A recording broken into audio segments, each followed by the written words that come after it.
One thing I'd quite like to move on to, just to bring Skylar a question. Obviously, he like he said in his introduction, he's a student of market research, and MROCs are quite a new methodology. So I'd quite like to know, Skylar, first of all, if there's anything in your kind of curriculum about MROCs, and then maybe opening it out the discussion afterwards about whether we should start that should be implemented if it isn't already, or to what extent.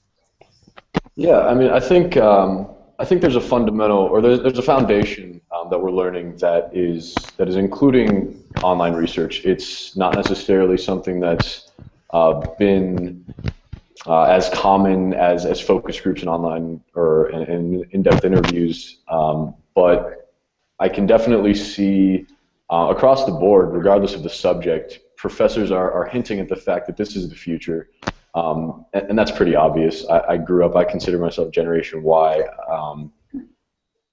The internet has touched pretty much every part of my life, and I don't see why this wouldn't include that. But a lot of our coursework is focused on social media, which are obviously considered online communities.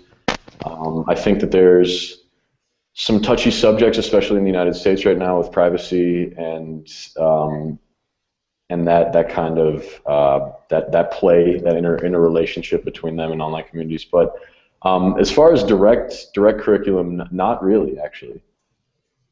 Okay, and what about, I'll throw that open to everybody. Do people feel that's wrong? Should it be part of a kind of market research curriculum now? I think so. I definitely think so. I'm teaching at two business schools as well, and what I'm teaching there is online market research.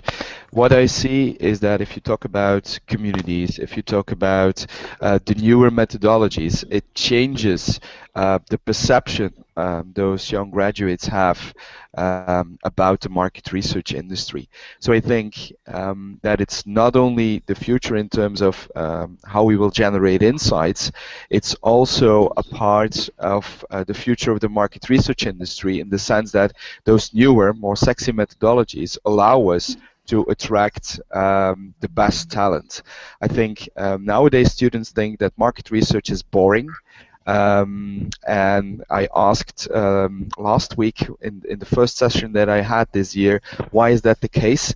And they said because we always have awful professors when it comes to market research who tell us more boring stuff. So they make it even more boring by being boring and by telling more boring things to them. So I think we need to show them those new methodologies, and that will allow us to bring very bright people to the industry as well.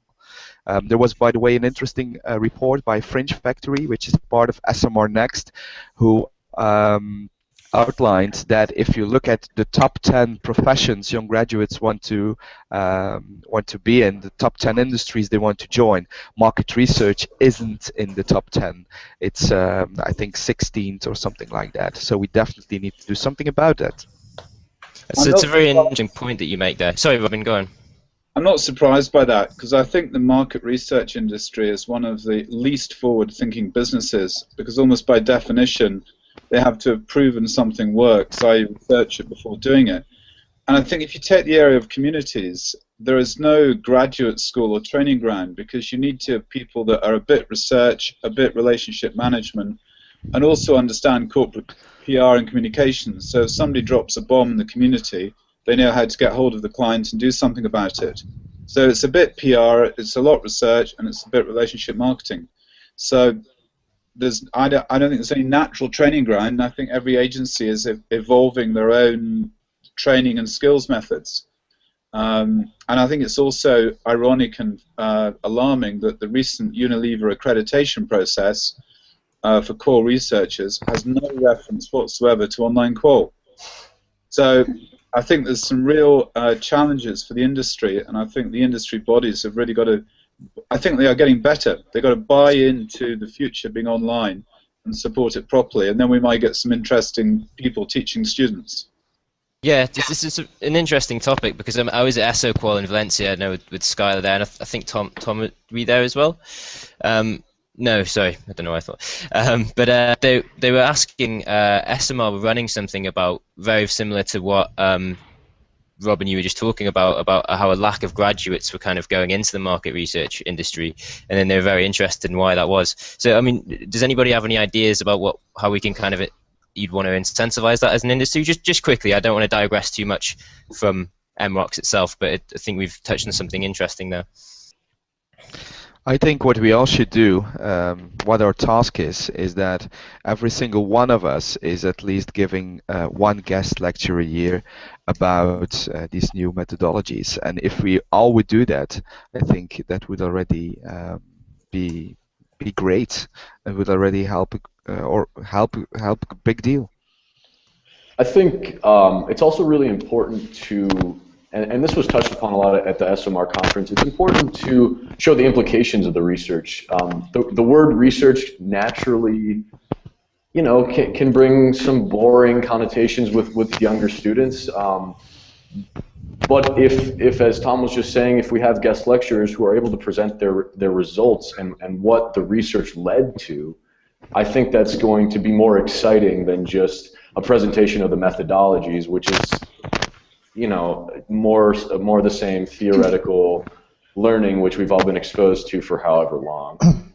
I think in terms of market research, when you talk about, say, an advertising sector, that it seems very much more glamorous and so forth, and they use words like co-creation sites rather than online communities and things like that. And I think it's about putting out to the students real life situations that may have happened that make it, you know, like for example, Starbucks has the My Starbucks, and they get people on to, you know, create new drinks and things like that. I think it's using real life examples to make it, you know, deem more exciting to young people, and just highlighting that it's a co-creation site. You get all people together and they have all their say, rather than going down the line of, you know, it's a methodology and X, Y, and Z, but going down the line of showing real life examples and how cool it can actually be.